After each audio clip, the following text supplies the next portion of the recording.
Here with Washington State women's basketball head coach Kamie Ethridge. Coach, your team battled was shorthanded tonight, but battled the number 11 team in the country to a 71-66 decision. Just opening thoughts on your team's performance today against the number 11 Utes, and then we'll open the floor for questions. You know, obviously finishing this game like we did, it feels really good for our team. I feel really good just the response that we had. I think that there's so many lessons to be learned in a game like this, and to be a little bit out of sorts and out of whack in the first half and get down and then have to handle the emotion of playing a team like that and managing to get back into the game. I just think the response again from this team just continues to be exactly what we want, and I love that we fought through the adversity and scratched back into this game and put ourselves in a chance, in a position to, maybe win the game. And that was pretty surprising when you're down 20, in the first half. So there's a lot to pick apart, and obviously the turnovers I think were a big part of the game, but we've got to be really pleased and happy with how we competed. We'll open the floor for questions. Please state your name and organization and ask your question. I'm Colton Clark with the Spokesman Review. Just out of the locker room after halftime, what do you think was kind of the main key adjustment that you made or kind of figured out, especially on the defensive end and holding them to those droughts? I just was really upset with our ball handling in the backcourt against their press. They just got more aggressive because we were so tentative, and that's a lot because you don't have Charlise, who's a great ball handler and decision maker in those positions. We put other people in those spots that just kind of, just didn't play assertive enough. I thought we would get advantage and we would dribble it to the sideline and let them all get back, and we let them press us, we let them take time off, and then we never made them pay for extending the floor, and that was it. I mean, we got a couple of stops early in the third quarter, but really we got it out and we ran and got easy baskets and had a better mindset of attacking their press, and again, I think that got us some easy baskets, and that got us back in it. Obviously, our defense, I think, was really pretty good in the first half, too. It's just we gave a lot of easy baskets right at their rim, just giving it back to them. So I think that's the biggest thing. We're not unbelievably great ball handlers, but we're better than we showed in the first half, and I think that showed up in the second. Kind of related to that, just how difficult is it to make up for not having a player like Charlise out there, and how would you just kind of assess the team's ability to regroup and fill in for her? Yeah, well, again, I think you're constantly worried about losing a player for whatever reason, and how do you make yourself still, flexible, versatile enough. And I think it's really helped. I thought we got a little deeper this year with our rotation. Normally we're 8 or 9. We dropped it back to 7 without Charlise in the game. But I think the fact that we've had some kids play a lot of different positions, that it made it a little bit easier for us. I mean, Charlise actually plays the 1, 2, 3, and 4 for us and knows the 5 spot. So she's spread all around, and there's always someone playing those positions. So we're a lot more versatile and maybe positionless, so that we can throw people in when someone goes out. Even Tara goes out. You don't have Tara at the end of the game and Charlise. And I think the fact that we've got a little bit more versatility in our game and more positionless this year and not so maybe structured in where they have to play has really helped us and benefited us. And long term, I think that's exactly how we need to play to be successful. I'm not sure what you can say, but could any update on Charlise and how she's doing, and maybe a timeline or? Yeah, I mean, Charlise is fine. Just a personal family matter, and we just, I just, you get the best of Charlise and that family with because of their upbringing and traditions and how they're raised and culture, and they're just the most loyal and giving but it's all very tradition rich, and obviously and family is everything, and so we just obviously we're anxious to get her back. She's anxious to get back, and I'm just gonna say I hope I wake up and she's here. So I don't think it's a long-term thing at all. But we just have to manage the fact that for whatever reason, you're going to lose players like that, and you just got to have people step up and be ready to go. And not just the players that played tonight. I think it's going to be real key for us, especially the people that played so many minutes, that the rest of our bench really comes ready to play and help us against a Colorado team walking in here on Sunday, whether we have her or not. Stephen Wiebe with the Lewiston Tribune.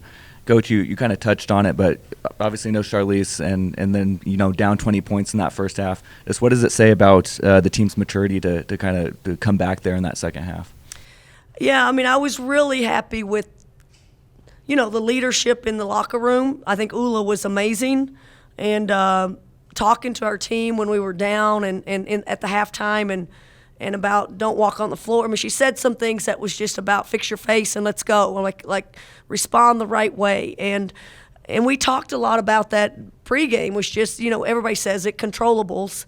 The ball doesn't always go in the basket. You're going to make mistakes, but your response to those things, how are you going to compete? How are you going to know the scout and play that makes everybody better? And I just thought our kids stayed with it and we got a little bit better offensively and got ourselves in better spots on the floor and made better plays. And, the effort on the defensive end kind of started helping us because we were guarding so well and getting rebounds that it just, slowly the momentum changed. But it just goes. Utah's an example of we were doing okay until the last 3 minutes of the half, and it just went from 30 to they can explode, and we didn't do very well in that second quarter to manage that, and obviously it's probably why we end up losing the game. Yeah, you guys had some big threes in that stretch, some fast break points like you were touching on. What just stood out to you in that stretch to get you guys back in? Well, loved how Bella ran the floor. We got the ball ahead, and she got some easy baskets. Again, I just think we kind of made them pay for trying to be so aggressive in the front court. I think that was the biggest thing, and then she brought a crowd. They double the post, so we really wanted to try to get some layups on the backside. We got some of those. Again, I think our shot chart in the second half is just going to look way better of where we scored. We got better looks, and ultimately we ended up getting some looks that didn't go in, but exactly how we want to play, and you got to live with those if you get them in the right people taking them, and you got to live with whether they go in or not.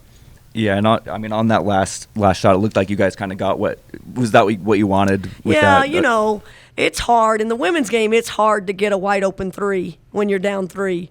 The guys can just jump up and get a shot off over people. In the women's game, we're vertically challenged, and you're not, just a high hand is going to block the shot. So I think the biggest goal of any coach is just, can we get an open look? Ula's won some games for us in getting open threes. I thought she made a couple of really big ones for us early, and I just thought that was probably the matchup that we might be able to get a 3 off on in 10 seconds. So, it wasn't something we've really practiced very much, so I was really happy with how they executed out of the timeout. Yeah, and you obviously want your players to celebrate big plays, but that one drew that tech. I guess your thoughts on that technical foul from I've got to. It's just like coaches. I told the team I think I got too emotional. Refs were mad at me. The kids are mad. And it just sometimes you just. Obviously this is our livelihood, and we're very passionate about trying to win games. But I've got to do a better job of obviously on the sideline, and I don't think it was in. It's not really Ula, but I think the whole point is the taunting is just a big thing if you're staring at your opponent and looking them down. So I think the celebration isn't a bad thing. The emotion isn't a bad thing. You just have to turn around and do it with your teammates. And so, again, we've had a couple of those this year, and we've just got to do better and not put ourselves in that spot. Big call, big play.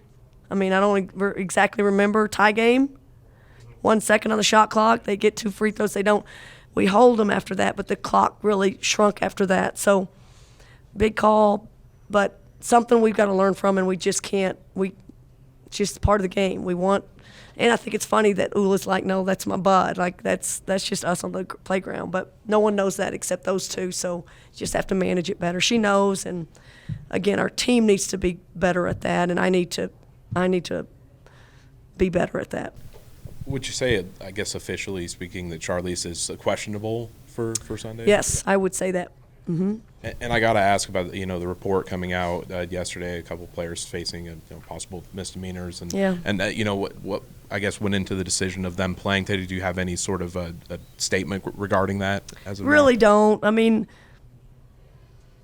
it is became aware of it, yesterday, and it is still in a limbo of gathering real information and details. So can't really say any more. I'm just really cautious to overstep and do anything before I really know anything that's reality and completely reality. So I think it's just like anything. Everything just has a process, and I've got to be patient and be and not overstep. So that's how we'll handle it, and I think things will come clearer as it goes, and obviously decisions will be made. Kind of a broad question here, but starting off, well, I know it's not the start of Pac-12, but kind of the standard start of Pac-12 play. Where would you say are you pleased with the trajectory of the team at this point in the season? What do you think's working maybe better than expected? What kind of needs ironed out? Yeah, I mean, I think that's really a great question. I think it's, no one wants to be 0-2. We're 0-2. We hate losing to our rival. We hate losing this game. You hate losing a home game. Those are the ones you have to really find ways to win. But this is a really hard league, and you got to be really good. And I think where we are, what happened to us coming off of Christmas, Charlise not being here, I think this is a great sign for when we get her back, and the steps we're making right now without her, and to play Utah like this. Now, it means nothing if we don't respond the right way and come back and get ready for CU. Clearly, they're playing at a really high level. I mean, it just doesn't get any easier. And then UW comes back in here. So it's just not going to get any easier, and no one's going to feel sorry for us. And we've just got to manage where we are and walk in tomorrow and try to get better and be excited about the opportunity to play a really good team on Sunday. All right, Coach, we appreciate the rest of your time. We'll talk to you Sunday after the Colorado game. Until then, go Cougs. Great. Thanks, everybody. Thanks for the crowd that came out. It was awesome. Appreciate it. Go Cougs.